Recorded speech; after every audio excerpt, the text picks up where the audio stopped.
વલ્લભના વાલા વૈષ્ણવ, જય જય શ્રી ગોકુલેશ. વૈષ્ણવ, ગઈકાલે સત્સંગમાં આપણે શ્રી ગોકુલેશ પ્રભુની કુરુક્ષેત્રની યાત્રા તથા હરિદ્વારની યાત્રાનો વૃત્તાંત શ્રવણ કર્યો. ઉપરાંત ગઈકાલે છેલ્લે સત્સંગમાં આપણે જોયું કે શ્રીજીએ શ્રી ગિરિરાજજી પર અન્નકૂટ મહોત્સવ ઉજવ્યો. શ્રીજીએ અહીં પોતાનો મહોત્સવ, પોતાનો પ્રાકટ્ય મહોત્સવ અને શ્રી ગુસાઈજીનો પણ પ્રાકટ્ય મહોત્સવ ગિરિરાજજી પર ઉજવેલો. હવે આપણે પ્રાકટ્ય સિદ્ધાર્થના મંગલાચરણનું પ્રથમ ગાન કરીશું. जय जय गोकुल के जाना जीवन प्रभु, जय श्री गोकुलपति राय,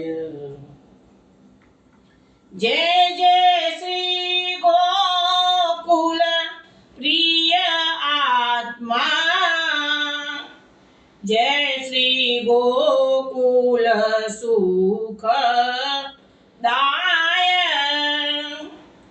जय श्री गोकुलपति राय, जय जय श्री गोकुलनाथ जी, जय श्री गोकुल सुख धाम, जय जय लीलानीत नवी, जय श्री पुराण काम, जय श्री गोकुलपति राय, कर जोड़ी चरणे नमो, श्री वल्लभ रस रास, अभिलाषा जे जे मन धरू, ते करवी पूरन काम, जय श्री गोकुलपति राय, जय जय गोकुल के जन जीवन प्रभु, जय श्री गोकुलपति राय. વૈષ્ણવ, ગઈકાલે આપણે જોયું કે શ્રી ગોકુલનાથજી પોતાના દ્વિતીય કુમાર શ્રી વિઠ્ઠલેશરાયજીના લગ્ન ધામધૂમથી ઉજવી શ્રી ગિરિરાજ પર પધાર્યા છે. અને ત્યાં સુધીમાં ગોકુલમાં શું બન્યું તો શ્રી ગિરધરજીને જે ગઈકાલે સમજાવ્યું હતું, ગિરધરજીને એવું થયું કે આ જે ગુસાઈજીની બેઠકમાં રહી અને શ્રી ગોકુલનાથજી પોતાના સેવ્યની જે સેવા કરી રહ્યા છે, તો એ ગુસાઈજીની બેઠકના પ્રતાપના કારણે શ્રી ગોકુલનાથજીનો આટલો બધો પ્રતાપ બળ વધી ગયો છે. એટલે એમની ગેરહાજરીમાં શ્રી ગુસાઈજીની બેઠકનો કબજો પોતે લઈ લીધો. હવે આ બધા સમાચાર શ્રી ગોકુલનાથજીને મળી ગયા. હવે ગોકુલનાથજી ગોકુલમાં પધારે તો સવાલ આવે કે જ્યાં પોતે સેવા કરતા હતા એ જગ્યા તો એમને આંચકી લીધી છે. એટલે હવે નવેસરથી એમને બધી વ્યવસ્થા ગોઠવવાની રહે. તો એ બધી શું થાય છે એ બધી વાતો આપણે કરીએ તે પહેલાં એક કીર્તન શ્રવણ કરીશું. સબ મિલી આવો રી આવો. सब मिली आओ री आओ, आंगन मोती न चौक पुराओ,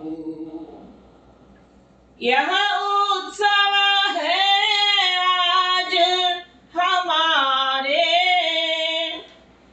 आनंद मंगल गावो,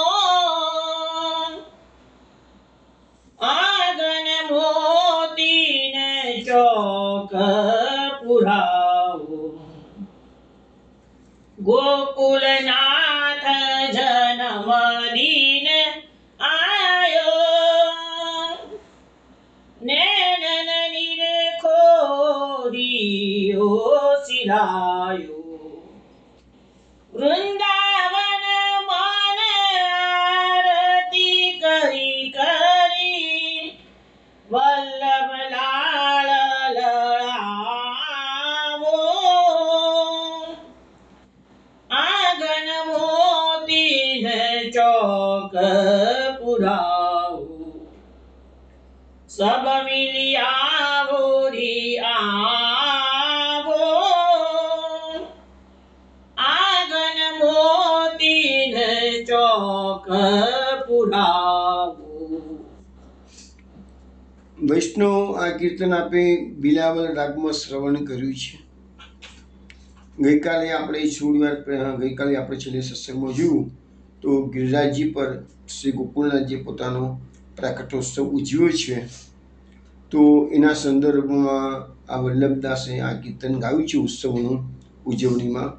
સબ મિલી આવો રી આવો, આંગણ મોતીને ચોક પુરાવો. આજે બધા ભેગા થઈને આવો અને પોતાના આંગણમાં મોતીના ચોક તમે પુરાવો. કેમ?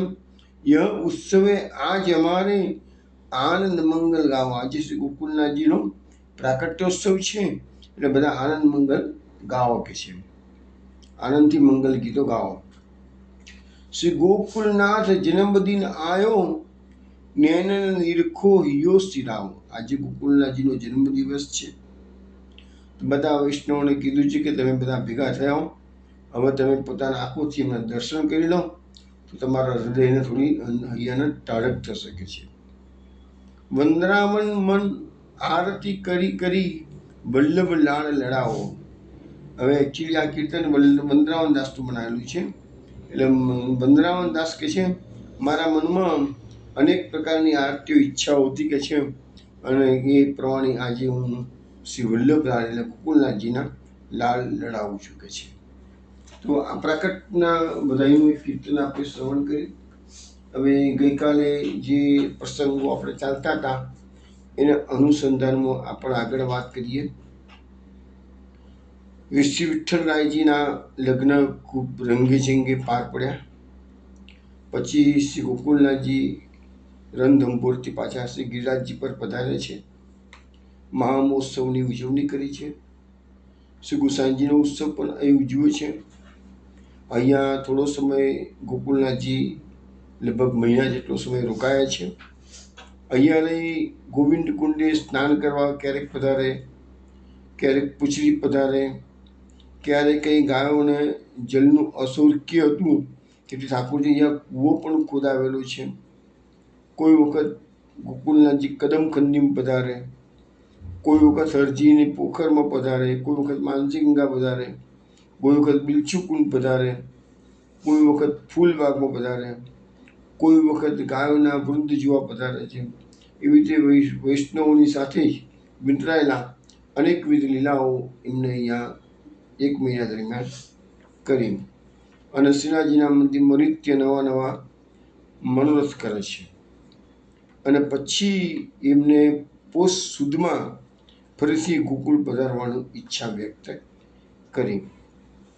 હવે સંવત 1658 પોષ સુદમાં શ્રી ગોકુલનાથજી શ્રી ગિરિરાજજીથી વિદાય થઈને વાસ્તે ગાસ્તે પોતાના દિવ્ય સ્વરૂપની પાલકી સાથે શ્રી ગોકુળ પધાર્યા. હવે જુદા આપણે થોડી વાર પહેલાં જોયું કે જુદા થયા ત્યારે શ્રી ગુસાઈજીની બેઠકમાં રહેતા હતા અને એ જગ્યા પાછી ગિરધરજી એમને રહેવા માટે આપી હતી.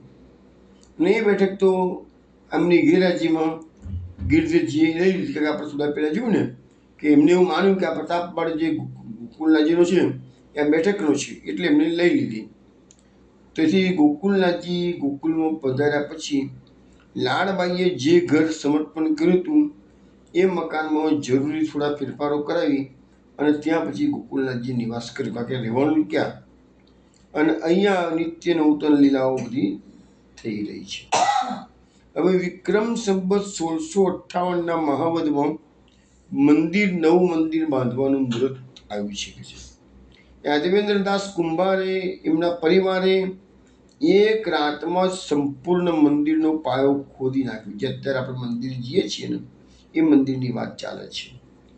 અત્યારે જે મંદિર છે અને આપસીના બેઠકજી છે તે સંપૂર્ણ મંદિરનું બાંધકામ ફક્ત 6 માસમાં પૂરું થયું. વિચારો એ જમાનામાં તો કોઈ ટેકનોલોજી હતી નહીં, આજના જેવી એવી લેટેસ્ટ મશીનરી પણ હતી નહીં. એ વખતે જે કામ કરતા હતા મનુષ્ય, મેન પાવર, હાથની મજૂરી જતી નકરી. તો પણ આજે પણ આટલું મોટું મંદિર કોઈ 6 મહિનામાં, આટલી ટેકનોલોજી છે, આટલા મશીનરી છે, તો પણ તો એ જમાનામાં તો બધું હાથથી થતું હતું. તો પણ 6 મહિનામાં આ આજનું જે મંદિર દેખાય છે એ 6 મહિનામાં બંધાયેલું છે. લખે છે કે અનેક વૈષ્ણવ પરિવારોએ ટોપલા અને દાળિયાની સેવા અંગીકાર કરાવી અને એકદમ ભવ્ય અને મજબૂત મંદિર ઊભું 6 માસમાં કરી દીધું. 400 વર્ષ એ વાતને થયા તાતે પણ એ મંદિરની કાંકરી પણ ખરી નથી એવું સુંદર બાંધકામ એ વખતના કારીગરોએ કર્યું. મંદિરનું જ્યારે ખાતમુહૂર્ત કર્યું ત્યારે મહારાજશ્રીએ એટલે ગોકુળનાથજીએ કડિયાને પૂછ્યું કે કેટલા દિવસમાં તમે મંદિર મને તૈયાર કરીને આપશો? તો કડિયાએ કીધું કે મહારાજ તમારે કેટલા દિવસમાં જોઈએ છે? તો ઠાકોરજી કીધું 1 મહિનામાં તૈયાર કરી દો. કડિયો કહે છે અરે 1 મહિનામાં શું, હું તમને 20 દિવસમાં આખું મંદિર તૈયાર કરીને આપીશ. એટલો કારીગરોનો પણ એટલો ઉત્સાહ હતો. ગોકુળનાથજીનો પડો બળ ઝીલી લેતા હતા બધા જ. ગોકુળનાથજીનું વચન એટલે ફાઇનલ. તો પછી તો મંદિરને 20 દિવસ કડિયા કીધેલું, પણ મંદિરને તો પૂરું થતાં 6 માસ લાગ્યા. ત્યાં ઠાકોરજી વિનોદમાં મજાક કરતા કડિયાને કહે છે અરે ભાઈ તે તો મને 20 દિવસમાં તૈયાર કરવાનું કહ્યું હતું ને 6 મહિના લાગ્યા કે છે. કડિયો કહે છે કે કૃપાનાથ આપે તો મને મહિનો કહ્યો હતો, તો મારે પછી 20 દિવસ કહેવા જ પડે ને કે છે. એટલે અહીં પ્રતાપ બલ દેખાય છે કે આવું ભવ્ય મંદિર જે અત્યારે પણ ગોકુળમાં એ વખતની યાદ આપતું ઊભું છે કે છે. 6 વર્ષમાં પણ પૂરું ના થાય એવું કામ એ જાતના એ દિવસના કારીગરોએ 6 માસમાં બાંધી દીધું. હવે ગિરધરજીથી શ્રી ગોકુળનાથજી જુદા થયા પછી આ મંદિરનું બાંધકામ 15 વર્ષે આરંભ આવ્યો, 6 મહિનામાં પૂરું કર્યું. 15 વર્ષ સુધી શ્રી ગોકુળનાથજી શ્રી ગુસાઈજીની બેઠકમાં અથવા તો લાલભાઈના મકાનમાં બિરાજ્યા. પણ નાગરદાસભાઈ કહે છે કે આટલા વર્ષો કેમ નીકળી ગયા નવું મંદિર બાંધતા?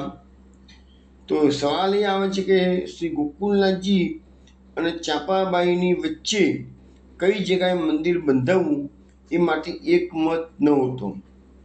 અને શ્રી ઠાકોરજી ક્યારે પણ ચાંપાભાઈ અધિકારીની આજ્ઞાનું ઉલ્લંઘન કરતા નહોતા. માત્ર ચાંપાભાઈ લીલામાં પહોંચી ગયા પછી જ ગોકુળનાથજીએ પોતાની ઈચ્છા મુજબની જગ્યા નક્કી કરી અને મંદિર બંધાવવાનું શરૂ કર્યું. લખે છે કે પાયા જ્યારે પેલા યાદવેન્દ્ર કુંભારે પાયા ખોલ્યા અને પાયા પૂરાઈ ગયા પછી ભરતી કરવા માટે કાલોલના મંગાબાઈનો પરિવાર કે જે એ પરિવારમાં 42 વૈષ્ણવો હતા અને બીજા પણ કેટલાક વૈષ્ણવ, એ બધા મળીને પાયા પૂરવાનું કામ એક જ દિવસમાં કરી દીધું હતું. પાયા પૂરાઈ ગયા પછી એની તૈયારી તો કરવી પડે ને, આખું મંદિર પાયા. તો એનો મંગાબાઈનો પરિવારમાં 42 વૈષ્ણવો હતા અને બીજા કેટલાક વૈષ્ણવ એ બધા ભેગા થઈને આ સેવા કરી હતી કે છે. સંવત 1658ના અષાઢ સુદમાં મંદિર સંપૂર્ણ થયું. અષાઢ સુધી 7નો કુંભ પધરાવ્યો. અષાઢ સુધી નોમના દિવસે મંદિર પ્રવેશ થયો. પ્રવેશ કર્યો એ દિવસે સમગ્ર જ્ઞાતિ, ભટ્ટ, ભાણેજ, વૈષ્ણવ સર્વને પ્રસાદ લેવા તેડ્યા છે. કડિયા, મજૂર, સુતાર, લુહાર, સલાટ વગેરેને યોગ્ય ભેટો આપી છે. વહુ, બેટી, ભાણેજ વગેરેને પણ વસ્ત્રાભૂષણ પહેરાવે છે. અને મુખ્ય જે કડિયો હતો એના તો શ્રી ગોકુળનાથજી એના હાથે સોનાના કડા અને કાનમાં વીરવલી પહેરાવી છે. બ્રાહ્મણોને ગાયોનું દાન કર્યું છે. આમાં સંપૂર્ણ શાસ્ત્રોક્ત વિધિથી નવા ગૃહમાં શ્રીજીએ પ્રવેશ કર્યો છે. અને એ ગોકુલમાં જે મંદિરનો સેવા પ્રકાર હતો એ સેવા પ્રકાર આજ પર્યંત પણ ગોકુલનાથજી ત્યાં બિરાજી અને સેવા લઈ રહ્યા છે. હવે આ શ્રી ગોકુલમાં અને શ્રી ગોવર્ધનમાં નિત્ય લીલાઓ થયેલી છે. એવામાં એક સમયે શ્રી ગોકુલનાથજી ગોવર્ધન રાસલીલા જોવા માટે પધાર્યા છે. શ્રીનાથજીને જેમ શ્રી ઠાકોરજીના પ્રાકટ્ય દિવસના દર્શનનો મનોરથ હતો એમ પોતાનો રાસ દેખાડવાનો મનોરથ પણ શ્રીનાથજી બાબાને હતો. તો શ્રીનાથજીનો એ મનોરથ પૂર્ણ કરવા માટે શ્રી ગોકુલનાથજી ગોકુલથી ગોવર્ધન પર રાસલીલા જોવા પધારે છે. અને સંપૂર્ણ રાસમાં આપ શ્રી બિરાજી રાસના પુનઃ દર્શન કરેલા છે. પછી વિઠ્ઠલનાથજીના ત્યાં પેલા પુત્રનું પ્રાકટ્ય થયું. ઠાકોરજીએ નામ ધર્યું છે વ્રજરત્ન. પૌત્રના પ્રાકટ્યની વધાવણીમાં ભંડાર ખુલ્લા મૂકી દીધા છે. કંચનની વર્ષા વરસાવી છે. કારણ કે શ્રી ગુસાનજીનો મનોરથ છે કે શ્રી વલ્લભનો વંશ આગળ ચાલે અને એટલા માટે શ્રી વિઠ્ઠલરાયજીનું પ્રાકટ્ય છે. આમ પૌત્રનું પ્રાકટ્ય થતાં શ્રી ગુસાનજીનો મનોરથ પૂર્ણ થયો અને એની વધાઈમાં અનેકવિધ દાન અપાયા છે. હવે આપણે વૈષ્ણવ અહીંયા આ જે ત્રીજો તરંગ છે એ ત્રીજો તરંગ અહીંયા પૂર્ણ થાય છે. આપણે સ્ટાર્ટિંગમાં સમજાવ્યું હતું કે વ્યારાવાળા ગોપાલદાસે શ્રી ગોકુલેશ લીલા રસાબ્દી ક્રીડા કલ્લોળ નામનો જે ગ્રંથ લખ્યો છે એમાં 5 તરંગો પ્રકટ કર્યા છે. આપણે આપણા સત્સંગમાં પહેલા તરંગમાં પ્રાકટ્ય સિદ્ધાર્થનું વર્ણન કર્યું. બીજા તરંગમાં શ્રી ગોકુલનાથજીનો ગુજરાતનો પ્રવેશ જેને રસિક રસ ગ્રંથ કહે છે એનું વર્ણન કર્યું. ત્રીજા તરંગની અંદર આપણે ઠાકોરજીની શ્રી ગોકુલનાથજીની ઋણમોચન લીલા અને કુરુક્ષેત્રની હરિદ્વારની યાત્રા તથા પુત્રોના વિવાહ પ્રસંગો એ બધું આપણે વર્ણન કર્યું.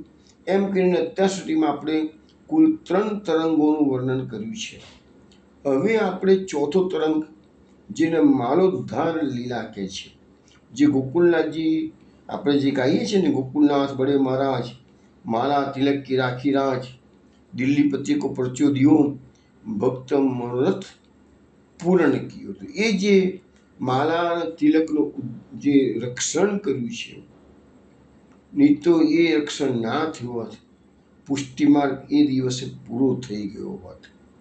અને માલા તિલક વિના તો કોઈ પુષ્ટિમાર્ગ આગળ જાત જ કેવી રીતે, સેવા થાય જ કેવી રીતે? તો એ કાર્ય બહુ ભગીરથ કાર્ય ગોકુલનાથજીનું હતું. એનું વર્ણન હવે આપણે શરૂ કરીએ છીએ. આ વ્યારાવાળા ગોપાલદાસે આ ચોથો તરંગ માલોદ્ધાર લીલામાં કુલ 21 માંગલ્યમાં વર્ણન કર્યું છે અને એની કડી છે ને 6026 તો એની કડી છે. હવે આ પ્રસંગ માટે વર્ણન કરતા પહેલા મારે થોડીક પ્રાથમિક માહિતી આપવી છે વૈષ્ણવો તમને, કે આવો ઝઘડો ઊભો શા માટે થયો અને ગોકુલનાથજીએ પોતાનું પ્રતાપ બળ આમાં દેખાડ્યું, તેની પાછળનો આશય ભાવના શું હતી એ આપણે થોડું સમજી લઈએ. ગોકુલમાં તો એની ગોકુલનાથજીના પ્રાકટ્યની પહેલાં અનેક પ્રાકટ્ય, સરસ્વત કૃપા શ્રી કૃષ્ણનું પ્રાકટ્ય થયું. પછી શ્રી મહાપ્રભુજી, ગુસાઈજી બધા પ્રાકટ્ય થયા છે કે છે. પણ ગોકુલનાથજીનું વિશેષ પ્રાકટ્ય શા માટે છે? તો સમજાવે છે કે આદ્ય પુરુષોત્તમ તો વ્રજને આધીન છે. એટલે આપણે મહાપ્રભુજી જે માર્ગ પ્રકટ કર્યો છે એ સર્વદા સર્વભાવીને ભજનીઓ વ્રજાધિપની આપણી સેવા છે. આપણે 11 વર્ષમાં જે લીલાઓ કરી છે એની પર જ આ પુષ્ટિ માર્ગનું પ્રાકટ્ય છે. આપણે મથુરા લીલા, દ્વારકા લીલા કંઈ આપણે નથી કરતા, એને માનતા નથી એવું નથી, પણ આપણા જે સેવાનો પ્રકાર છે એ મથુરા લીલા, દ્વારકા લીલાના અનુસરીને નથી, બ્રજલીલાના અનુસરીને છે. આપણા ઉત્સવો છે બધું જ એ પ્રકારે છે. તો એ પુરુષોત્તમ જે છે એ વ્રજના અધીન છે અને એ પુરુષોત્તમ જ્યારે વ્રજથી દૂર જાય છે ત્યારે એમનું સ્વરૂપ થાય કે જે કૃષ્ણ મથુરા પધાર્યા, દ્વારકા પધાર્યા, તો તેમનું સ્વરૂપ ભિન્ન થઈ ગયું. શ્રી ગોકુલેશના ઠાકોરજીએ શ્રી કૃષ્ણ ભગવાને મથુરામાં વેણુનાદ કર્યો જ નથી, દ્વારકામાં વેણુનાદ કર્યો જ નથી. જે થયું છે એ ગોકુળમાં જ થયેલું, મીન્સ કે વ્રજમાં જ થયેલું છે. એટલે વ્રજથી દૂર જાય છે ત્યારે એમનું સ્વરૂપ બદલાઈ ગયું છે. પણ જ્યારે ગોકુળનાથજીના સંબંધમાં તો વ્રજ એ જ્યાં જાય તો વ્રજ એમની સાથે જ જાય છે. આ કારણથી જે પૂર્વ પ્રાકટ્ય થયા તે દેશાંતરમાં શૃંગારાત્મક લીલા કરી શક્યા નહીં કે છે. પણ અનાદ્ય પુરુષોત્તમ શ્રીજીની સાથે તો વ્રજ સકલ શૃંગાર સહિત રહેવા લાગ્યું. એટલે ગોકુળનાથજી જ્યાં જ્યાં પધારે છે ત્યાં એમની સાથે સાથે જ આ ગોકુળ ગયું છે અને ત્યાં શૃંગારાત્મક અનેકવિધ લીલાઓ ગોકુળનાથજી પ્રકટ કરી છે. તો એટલા માટે તો શ્રીજીએ પોતાના વચનામૃતમાં કહ્યું છે કે જ્યાં હમ તહાં ગોકુળ રહે, હમ કબહુ છાડે નહીં ઇનકું ને ગોકુળ છાડે ન અમકું. હું જ્યાં જઉં ત્યાં જ ગોકુળ છે કે છે. આ પ્રમાણે જ્યાં પ્રભુ ત્યાં સર્વલીલા સિદ્ધ છે. એટલે આ શ્રી ગોકુળેશ પ્રભુનું સ્વરૂપ સર્વદા એક રૂપ પૂર્ણ રસમય પૂર્ણ કામ રહ્યું. જ્યારે બીજા પ્રાકટ્ય માટે વ્રજ અને દેશાંતરના સ્વરૂપો એક નથી. જેમ કે વ્રજ, મથુરા, દ્વારકામાં શ્રી કૃષ્ણનું સ્વરૂપ એક નથી પણ જુદું છે. તેથી મહાપ્રભુજી આજ્ઞા કરે છે કે લીલા ભેદે સ્વરૂપ ભેદ. પણ એ વાક્ય શ્રી ગોકુળેશ પ્રભુને લાગુ પડતું નથી, કારણ કે તો સદા એક રસરૂપ પ્રાકટ્ય છે અને તેથી સ્વપ્રાકટ્યની વિશેષતા પ્રકટ કરવાની શ્રીજીએ માલોદ્ધારની લીલાનો વિચાર કર્યો.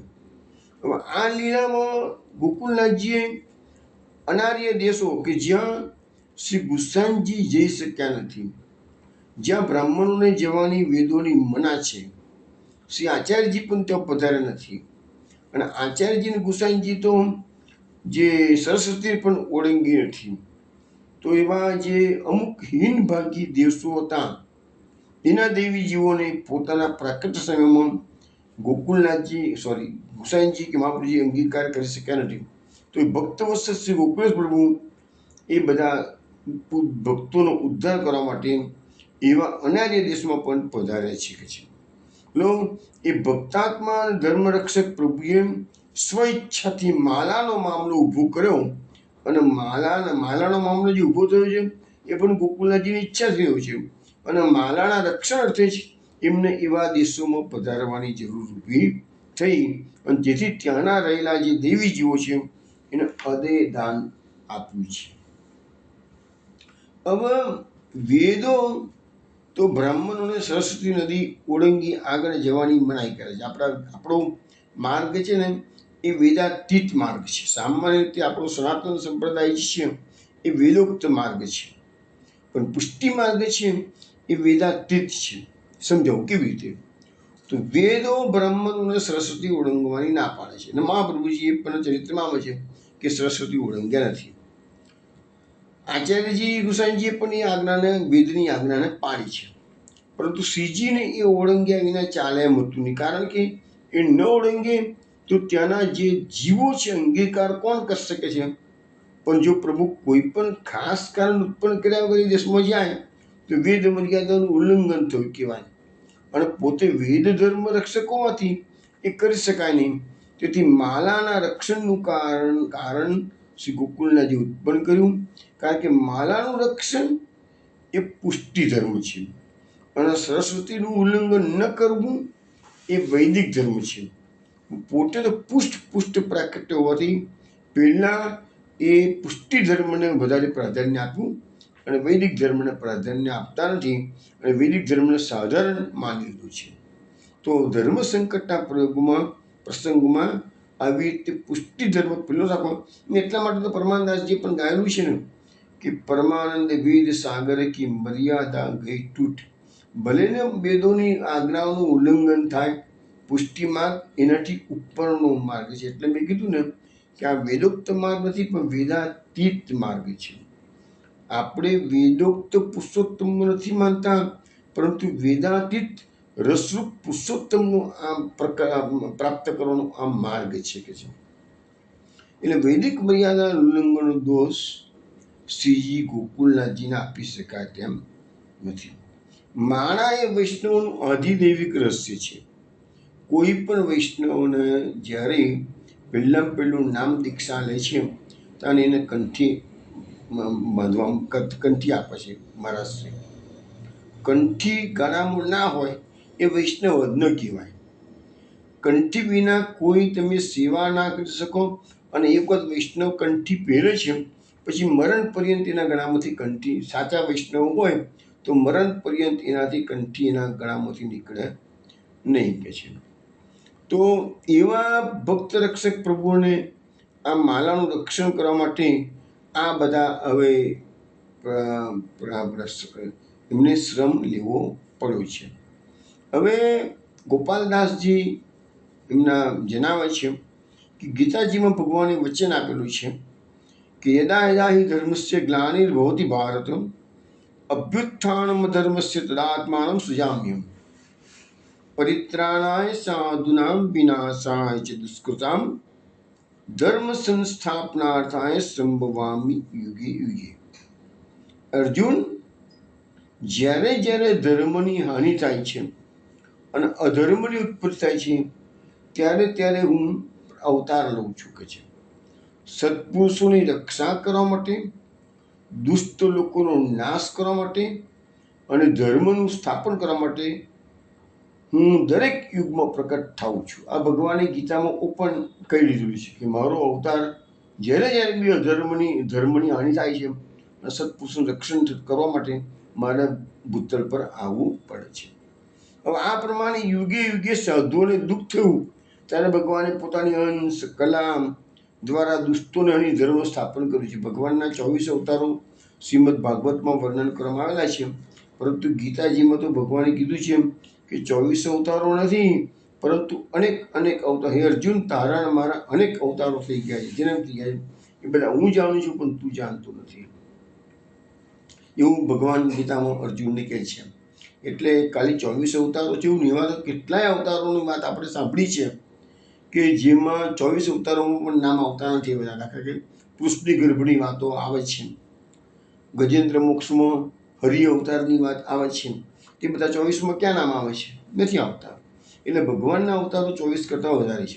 ભગવાનને જ્યારે દુષ્ટોનો સંહાર કરવો હોય અને ધર્મનું સ્થાપન કરવું હોય તો ભગવાન જે શ્રી કૃષ્ણ ભગવાન જે પૂર્ણ પુરુષોત્તમ છે એ કે દર વખત પ્રકટ ના થાય. એમના અંશ કલા દ્વારા વામન ભગવાન જન્મ્યા, વામન ભગવાનનું પ્રાકટ્ય થયું.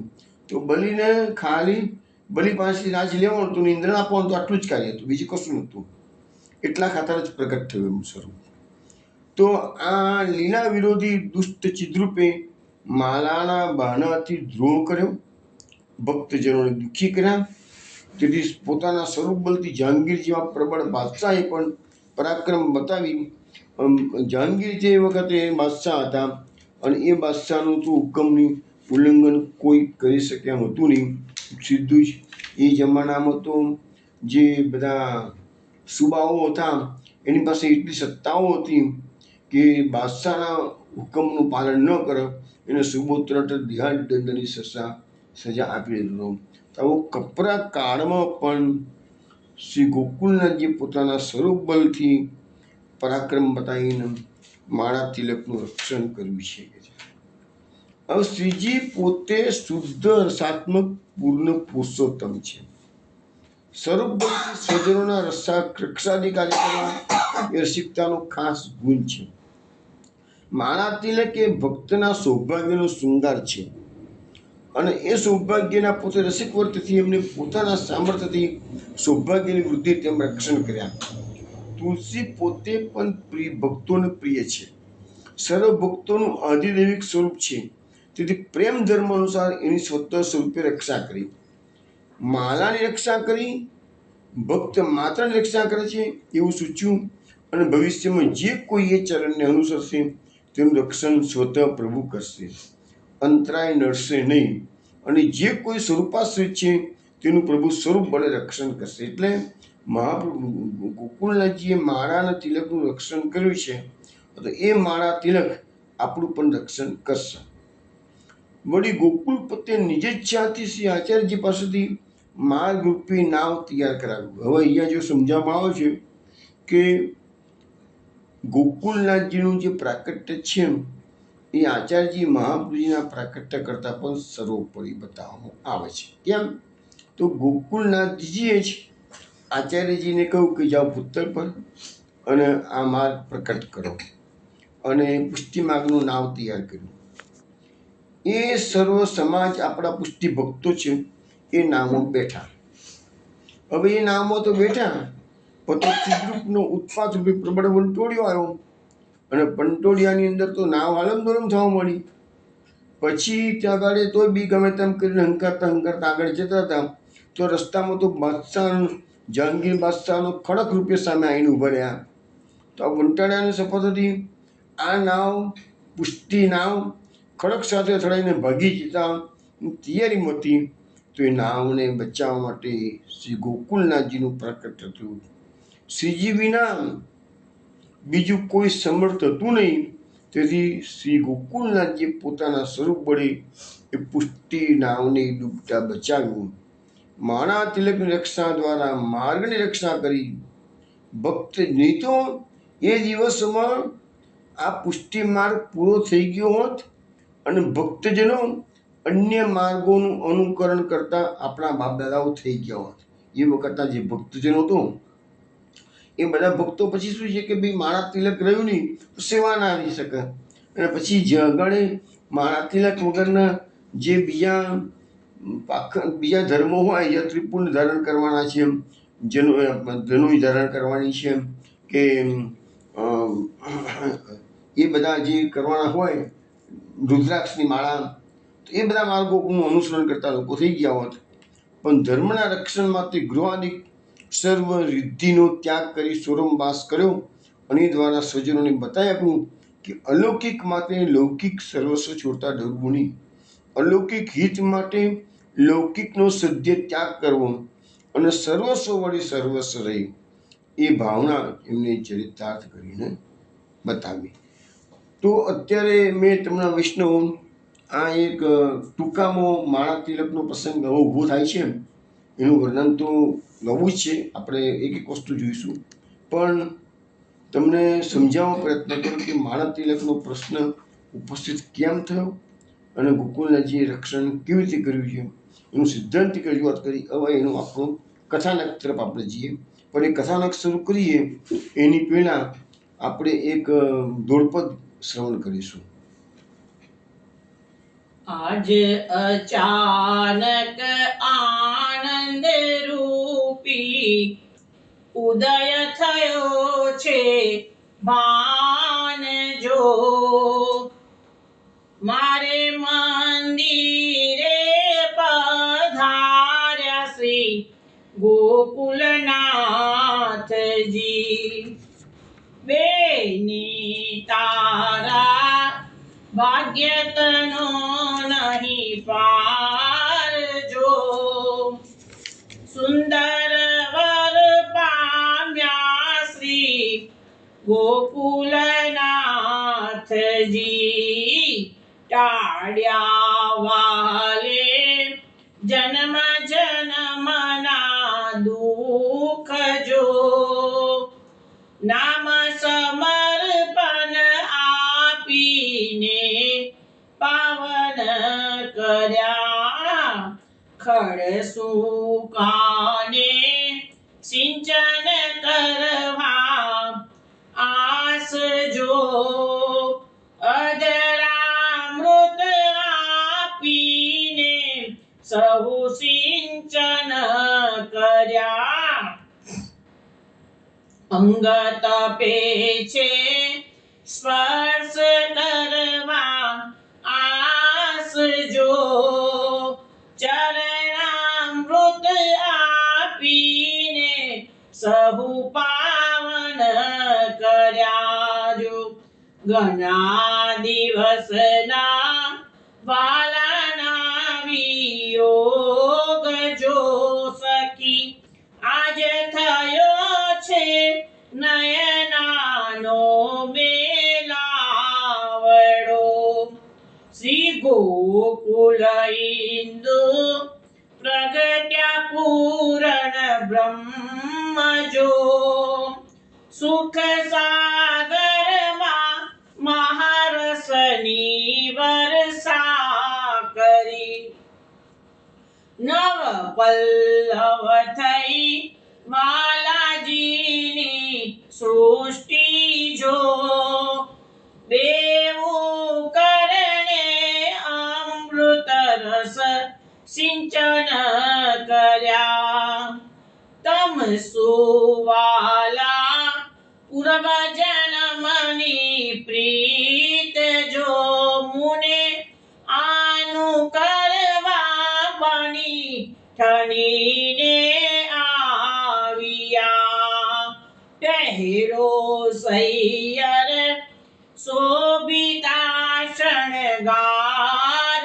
જો નયન સેન દૈવાલા નેરી જાવીએ કલ્લા કામી જાજરણો જણકાર જો રૂમ ઝુમ પાયે ને પુર ઠમકતા આ અવસર છે પ્રભુ ભજવાનો સાર જો લાજ ત્યજીને લ્યો વાલાના બામણા લાજે વનસે સૈયર મારા કાજ જો જન્મ કુતારથ કીધા વાલે આપના એ રસને જે અનુભવશે નર નાર જો અચલ સોહાગી નિજ દાસી સંગે થાશે નિજ દાસીના પૂર્યા વાલે કોળ જો આનંદ ભરણી દે છે મોડા મોડ જો આજે અચાનક આનંદ રૂપી ઉદય થયો છે ભાન જો મારે મંદિરે પધાર્યા શ્રી ગોકુલ નાથજી મારે મંદિરે પધાર્યા શ્રી ગોકુલ નાથજી શ્રી ગોકુલ નાથ કી જય વૈષ્ણવ આ ધોળ પદની રચના નિજ દાસી કરી છે. એ નિજ દાસી જે પોતાનું જે નામ આપ્યું છે એ કન્યા પ્રભુના પિતાશ્રી રમલાલ મહારાજશ્રીના પદોમાં નિજ દાસીની છાપ છે. તો એમણે આ ભાવ રજૂઆત કરી છે કે ગોકુલનાથજી જ્યારે પ્રવાસમાં પધાર્યા હોય અને ઘણા વખત પછી ગોકુલ પધાર્યા હોય તે વખતે ભક્તોનો જે ઉમળકો છે એ ઉમળકો આમાં વ્યક્ત કરવામાં આવેલો છે. હમણાં જ આપણે પ્રસંગમાં જોયું કે ગોકુલનાથજી ગિરનારજી પર અન્નકૂટ કરવા પધાર્યા હતા. ત્યાર પછી વિઠ્ઠલાચાર્યજીના લગ્નમાં જાન લઈને ત્યાંથી જ ગયા છે. ત્યાર પછી ત્યાંથી આવીને મહોત્સવ તગાળે જ્યોતિપુરામાં ગિરનારજી પર કર્યો. તો એ બધા પ્રસંગો જોયા તો ઘણા સમય સુધી ગોકુલનાથજી ગોકુળની બહાર રહ્યા અને હવે જ્યારે ગોકુળમાં પધારે છે તો ત્યાંના જે વૈષ્ણવો છે, સેવક વર્ગ છે, એને અતિશય આનંદ થાય છે. એટલે અહીંયા એની ભાવના રમાલાલ મહારાજશ્રીએ અહીંયા વ્યક્ત કરેલી છે કે આજ અચાનક આનંદરૂપી ઉદય થયો છે ભાન જો. આજે અચાનક જ ગોકુલનાથજી ગોકુળમાં પધાર્યા અને આનંદરૂપી ભાન એટલે સૂર્ય, આનંદરૂપી સૂર્ય અચાનક જ આજે ઉગ્યો. અને વૈષ્ણવો તો ગાડે મૂર્જાયા રહેતા હતા ગોકુલનાથજીના ગિરાજીમાં, પણ એ બધા એકદમ આનંદ છવાઈ ગયો. મારે મંદિરે પધાર્યા શું, આજે ગોકુલનાથજી અમારા ગોકુળમાં પધારે છે. બેની તારા ભાગ્ય તનો નહીં પાર જો, સુંદર વર પામ્યા શ્રી ગોકુલનાથજી. એટલે પોતાની સખીને વૈષ્ણવ કહે છે કે તારા આપણા બધાના ભાગ્ય હવે ખીલી ગયા, તારા ભાગ્યના બધાના ભાગ્ય ખીલી ગયા છે કે જેમ ઉઘડી ગયા છે કે ગોકુળનાથજીએ સુંદર વર આપણે બધા પ્રાપ્ત કર્યા છે. ઘણા વખતથી બહાર પધાર્યા હતા, આજે આપણે પ્રાપ્ત કર્યા છે. તારા વાલે જન્મ જન્મના દુઃખ જો નામ સમર્પણ આપીને પાવન કર્યા છે. હવે આ ગોકુળનાથજીએ પોતાના સેવકોને જે નામ દીક્ષા આપી છે, સમર્પણ કરાવ્યું છે બધાને, તો એનાથી એ વૈષ્ણવોને ઠાકોરજી સાથે સંબંધ બાંધી આપ્યો આત્મનિવેદનના માર્ગે. એટલે જન્મ મરણનું જે દુઃખ હતું એ બધું દૂર થઈ ગયું છે. હવે ઘણા વખતે પધાર્યા, વૈષ્ણવો વિરહમાં કૃષ્ણ થઈ ગયા હતા, તો લખે છે ખડ સુકાણે સિંચન કરવા આસ જો અધરામૃત આપીને સૌ સિંચન કર્યા જો. એટલે ખડ સુકાય એટલે બધાના જે શરીર હતા એ તપીને સુકાઈ ગયા હતા વિરહની અંદર. આ માર્ગ તો વિરહનો માર્ગ છે. તો એ બધા જે સુકાયેલા શરીરવાળા હતા, મુરઝાઈ ગયેલા હતા બધાને, એણે એકદમ ગોકુળનાથજી પધાર્યા એટલે સિંચન કર્યું, બરાબર થઈ ગયું. અમી સિંચન કર્યું આંખોની દ્રષ્ટિથી, અને અધરામૃત આપીને સૌ સિંચન કર્યા. એટલે આપણે જે વલ્લભાઈ ખ્યાલમાં ગાય છે ને કે ભુજલતા ભીડી ભામી ત્યારે દિવસ તાપ બુજાય. જુદી રીતે ગોપીજનોનો આખા દિવસનો તાપ હતો, સાંજે પ્રભુ પધારે છે તો અધરામૃત આપીને બધાને ભેટીને બધાને તૃપ્ત કરે છે કે છે. એવી રીતે અહીંયા અંગ તપે છે સ્પર્શ કરવા આસ જો ચરણામૃત આપીને સૌ પાવન કર્યા જો.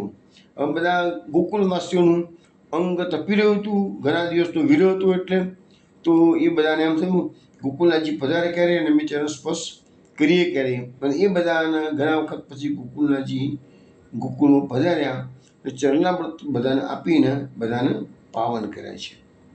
ઘણા દિવસના વાલાના વિયોગ જો સખી આ જે થયો છે નૈનાનો મિલાવો. મેં કહું થોડા પહેલા કે ઘણા દિવસથી ગોકુળનાથજી ગોકુળની બહાર હતા, આજે પધાર્યા છે એટલે ઘણા દિવસનો વિયોગ એનો આજે અંત આવ્યો છે. અને નૈનાનો મેળાવડો જોવું એટલે આંખોનો ઉત્સવ છે. ગોકુળનાથજીના દર્શન થયા એટલે બધા વૈષ્ણવોના સેવકોનો આંખોનો ઉત્સવ સ્વરૂપ છે કે છે. શ્રી ગોકુલ ઇન્દુ પ્રગટ્યા પૂરણ બ્રહ્મ જો. ઇન્દુ એટલે ચંદ્ર. આ ગોકુળનો ચંદ્ર છે એ પૂરણ બ્રહ્મ છે, અને એ અમારા ગોકુળમાં પ્રાકટ્ય થયેલું છે કે છે. જો સુખ સાગરમાં મહારસની વર્ષા કરી જો. ગોકુળમાં રહેનારા બધા ભક્તો મહાસુખમાં જ પોતાના દાડા કરતા હતા. એમાં ગોકુળનાથજી પધાર્યા એટલે પાછા અધિક મહારસની વર્ષા, એમ સુખનું સાગર તો હતો જ, અને એમાં ગોકુળનાથજી તો રસ સ્વરૂપ છે એટલે રસની વર્ષા કરી છે.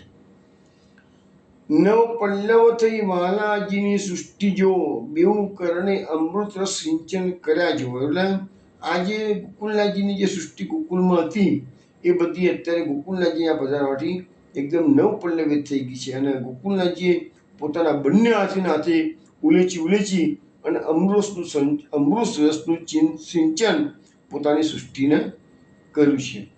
તમસુ વાલા પૂર્વ જન્મની પ્રીત જો મુને આનું કરવા બની થણીને આવ્યા જો.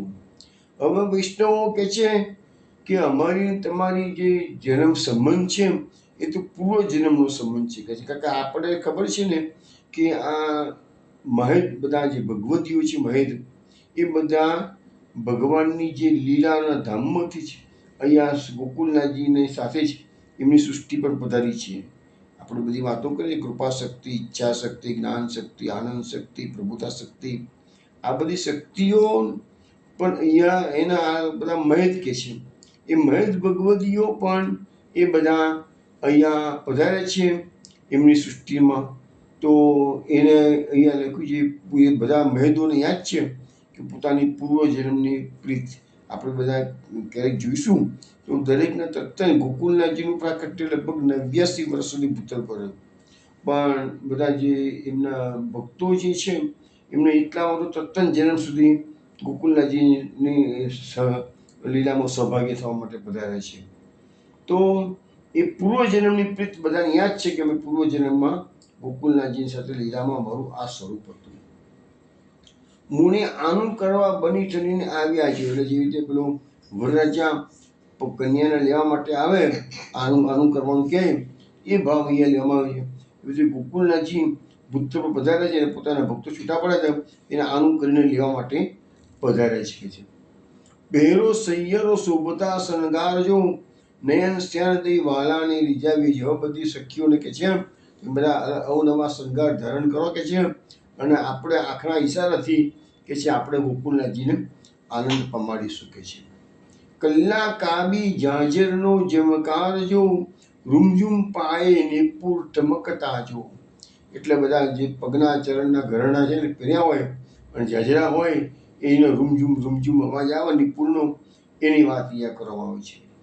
ઘૂઘરડીનો નાદ અનુપમ સાર જો. એટલે જે ઝાંઝરિયા હોય એમાં જે બધી ઘૂઘરીઓ બધી હોય એનો જુદા જ પ્રકારનો નાદ આવે છે કે છે કે દર્શન કરવા ચલો એવા નાદ સાથે કે છે સૈયરો ઠમકતા જો. આપણે ઠમકા મારી મારી અને એ ગોકુળનાથજી પધારે છે ઘણા દિવસ પછી કે છે તો આપણે દર્શન કરવા જઈએ.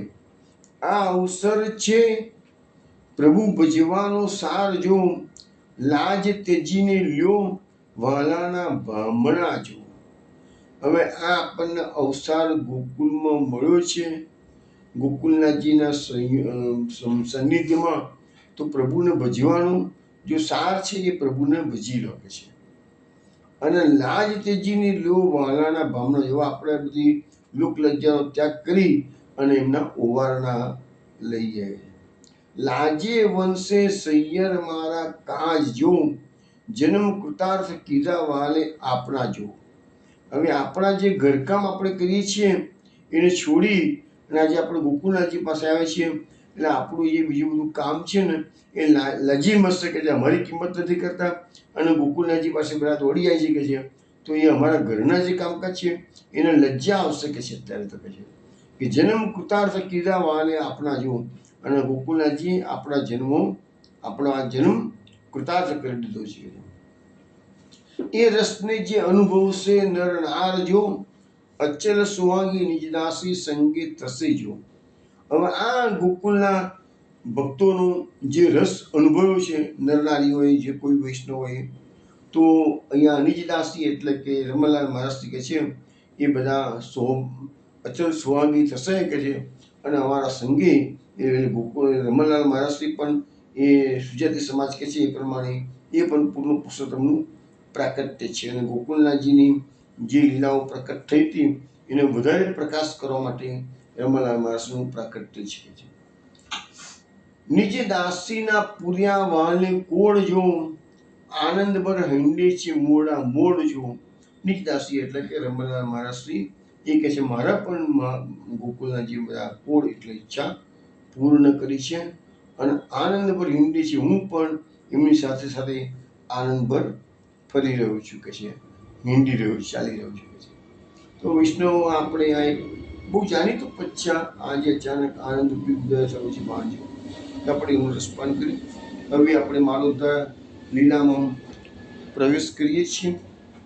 માલોદ્ધાર લીલામાં જે મુખ્ય ખલનાયક છે એ ચિદ્રુપ સંન્યાસી છે. તો ગુજરાતમાં બૈયલ પરગણામાં હિલોલ વાસના નામનું એક ગામ છે. ત્યાંના એક મોઢ બ્રાહ્મણને સંન્યાસી થયા પછી ઉજ્જૈનમાં જઈને નિવાસ કરેલો અને એ સંન્યાસીનું નામ હતું ચિદ્રુપ. અને ચિદ્રુપે ઉજ્જૈનમાં આવી અને ઉજ્જૈન શહેરની બહાર ક્ષિપ્રા નદીના કિનારે ભરતુલની ગુફા, આજે પણ ભરતુલની ગુફા છે ત્યાં આગળ, ત્યાં એને નિવાસ કર્યો કે છે. હવે આ ચિદ્રુપ છે ને એ સંન્યાસી હતો એટલે વૈષ્ણવ ધર્મથી વિરુદ્ધમાં હતો. એને ભક્તોનો અને વૈષ્ણવનો દ્વેષ કરતો હતો. તેથી એને ધર્મના કાનૂન વિના તિલક અને માળાનો કલેશ ઉપજાવી દીધો. હવે આમાં શું છે કે આપણા સનાતન સંપ્રદાયમાં એટલા બધા ફાટા છે પણ આપણને સમજાવવામાં આવેલું છે સ્વધર્મે નિધનમ શ્રેય પરધર્મો ભયાવહ. ગીતાનું વાક્ય છે અને મહાપ્રભુજીએ કારિકામ પણ કહેલું છે.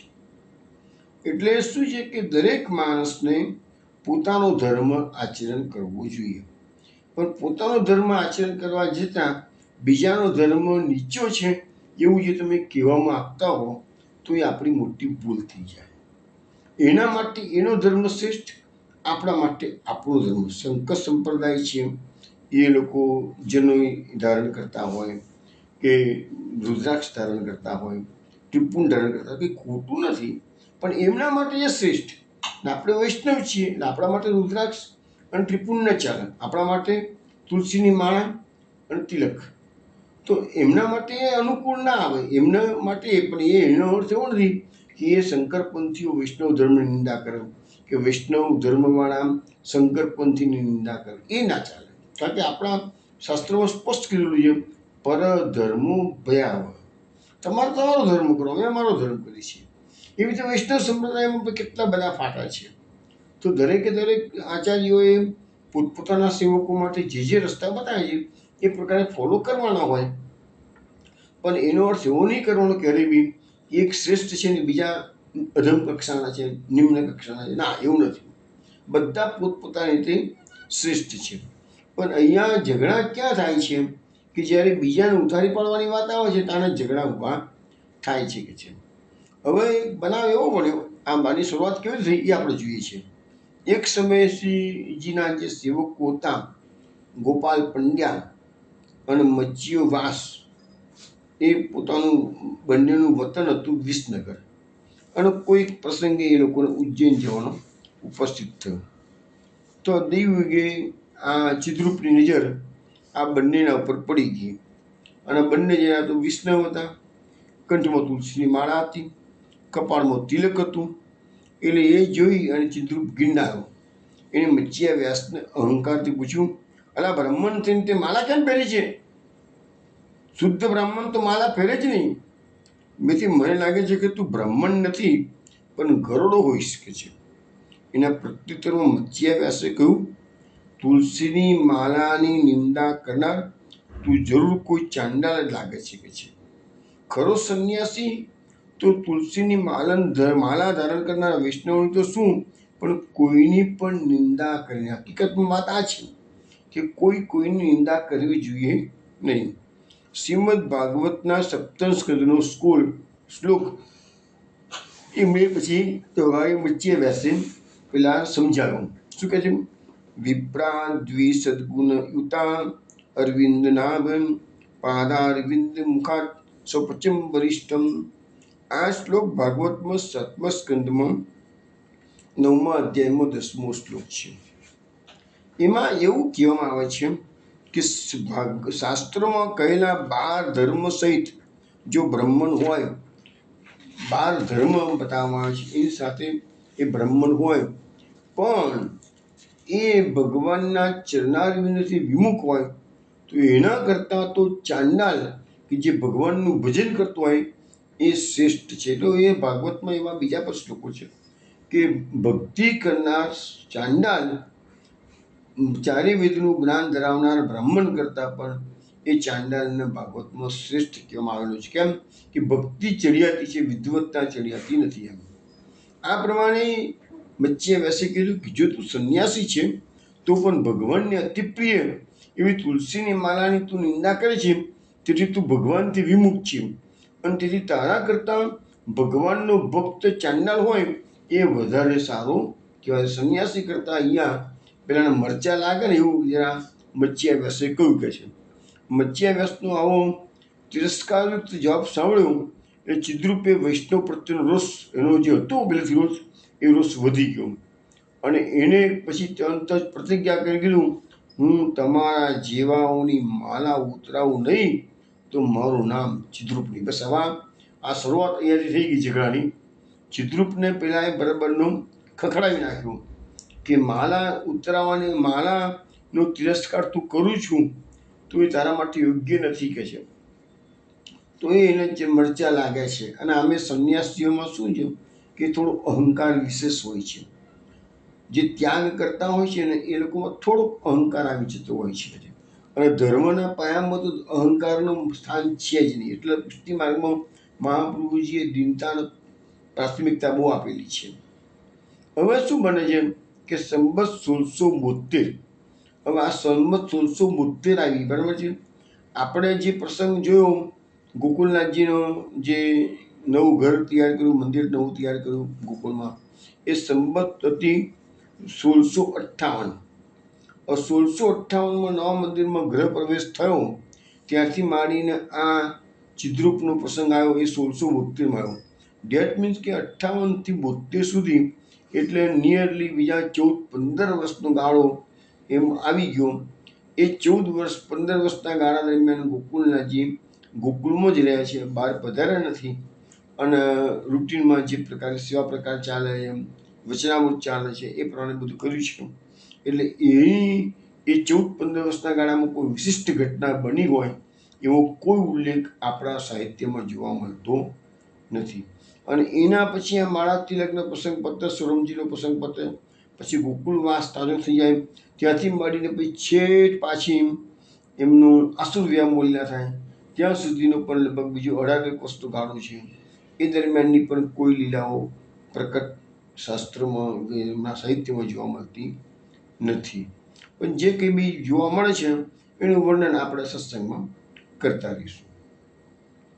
સંબત 1672માં દિલ્હીનો મુઘલ બાદશાહ જહાંગીર આગ્રાથી ગુજરાત આવી રહ્યા હતા.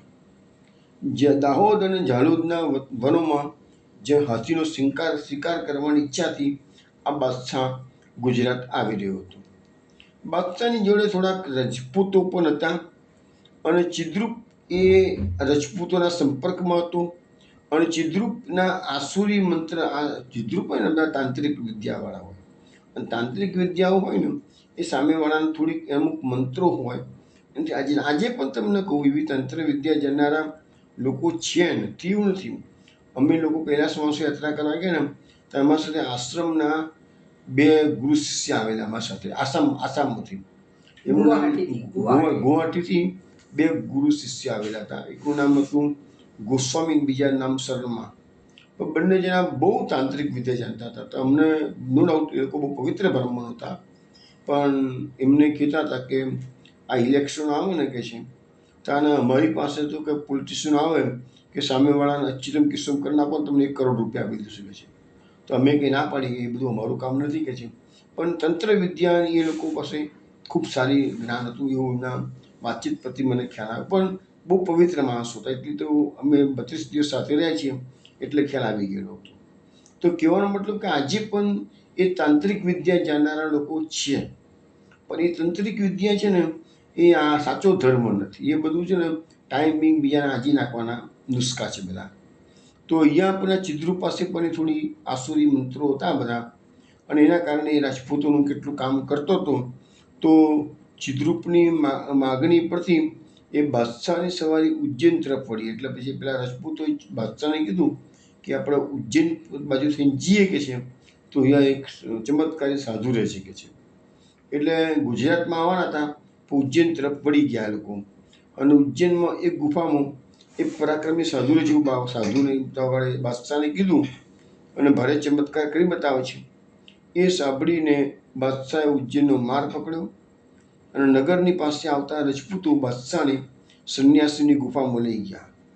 તો આ સંન્યાસીએ બાદશાહનો ઊભા થઈને સારી રીતે આદર સત્કાર કર્યો.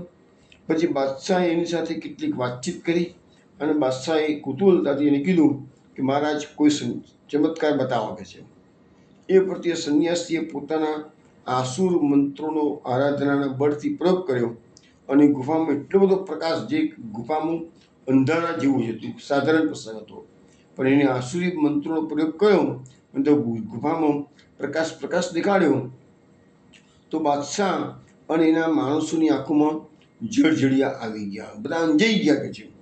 આ જોઈને જહાંગીર બાદશાહ ઘણો ખુશ થઈ ગયો અને પોતાની પ્રસન્નતા બતાવવા માટે એને સંન્યાસીને કીધું, બાબાજી કંઈક માગો, તમે જે માગશો એ હું આપીશ કે છે. ત્યારે ચિદ્રૂપ સંન્યાસીએ કહ્યું, હું તો ઈશ્વરના ધ્યાનમાં અનુરક્ત છું, મારે કાંઈ જોઈતું નથી, કારણ કે હું તો વિરક્ત અને સંન્યાસી છું. મને કોઈ પણ જાતનો સંસારી સ્વાર્થ નથી કે છે. પણ એક ધર્મની વાત છે, જો તમે કરો તો જ એ બની શકે તેમ છે, ને એમ કરવાથી ખરો લાભ તમને છે, તમારી પ્રજાને પણ છે. માટે જો તમે હું કહું એ પ્રમાણે કરવાનું મને સત્ય વચન આપો. ત્યારે જહાંગીરે એને કેવા પ્રમાણે કરવાનું વચન આપ્યું અને પછી એક કપટી કુટિલ અને ધર્મદ્રોહીએ કહ્યું, આહા સર્વ કોઈ કંઠે ધરે છે તુલસીએ કેરી માલ, ઉર્દ્રપુંડ તિલક લઈ અને કરે છે ભાલ. એટલે એ કીધું અહીંયા તો બધા વૈષ્ણવો તુલસીની માળા ધારણ કરે છે અને કપાળમાં ઉર્ધ્વપુંડ તિલક કરે છે અને સ્વરૂપની સેવા કરે છે તે નથી, અને પોતાના સેવ્ય સ્વરૂપની સેવા કરે છે. પણ આપણા શાસ્ત્રમાં એવું કશું લખ્યું નથી કે છે, અને બ્રાહ્મણો માટે તો આ બધું નિષેધ છે. પંચાયતનની પૂજા, આડું તીલું ને રુદ્રાક્ષ, એટલે શાસ્ત્રમાં તો પંચદેવોની પૂજા લખી છે અને ત્રિપુંડ કરવાનું રુદ્રાક્ષ ધારણ કરવા લખ્યું છે. અને બ્રાહ્મણને કહ્યું છે શાસ્ત્ર છે એની શાખ, કહ્યું તે કરીને તે અધર્મ છે તે મૂળ. અને જો આ બધું કોઈ ન કરે, રુદ્રાક્ષ ધારણ ન કરે, ત્રિપુંડ ના ધારણ કરે, તો એ અધર્મ થઈ જાય છે. અને એનાથી તમારા રાજ્યમાં મેઘ વરસશે નહીં અને પ્રજા થશે દુઃખી છે. અને તમારા પૃથ્વીપતિને બાદશાહને પણ અનિષ્ટ ભોગવવું પડશે. તો માટે તમે આ વૈષ્ણવ પાસેથી માળા તિલકને બંધ કરાવી દો કે છે, અને બધાને પ્રમાણ કરો કે બધાએ રુદ્રાક્ષ અને ત્રિપુંડ ધારણ કરવું.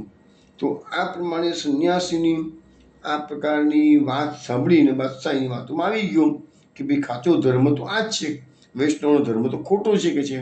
એટલે બાદશાહ એ દુષ્ટનું કપટ સમજી શક્યું નહીં, કારણ કે એને પહેલાં મચ્છી વ્યાસને ચેલેન્જ ફેંકી હતી ને કે હું તમારી માળા ઉતરાવું તો જ કરું.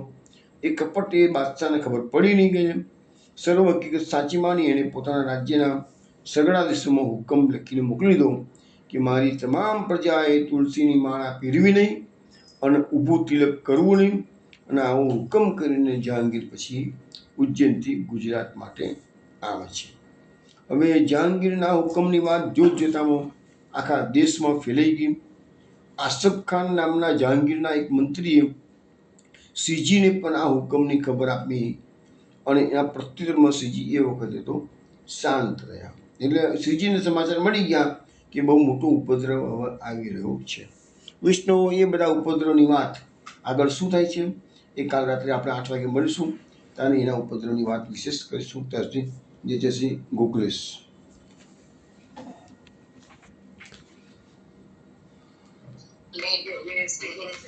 જય શ્રી ગોકુલેશ. જય શ્રી ગોકુલેશ. જય શ્રી ગોકુલેશ.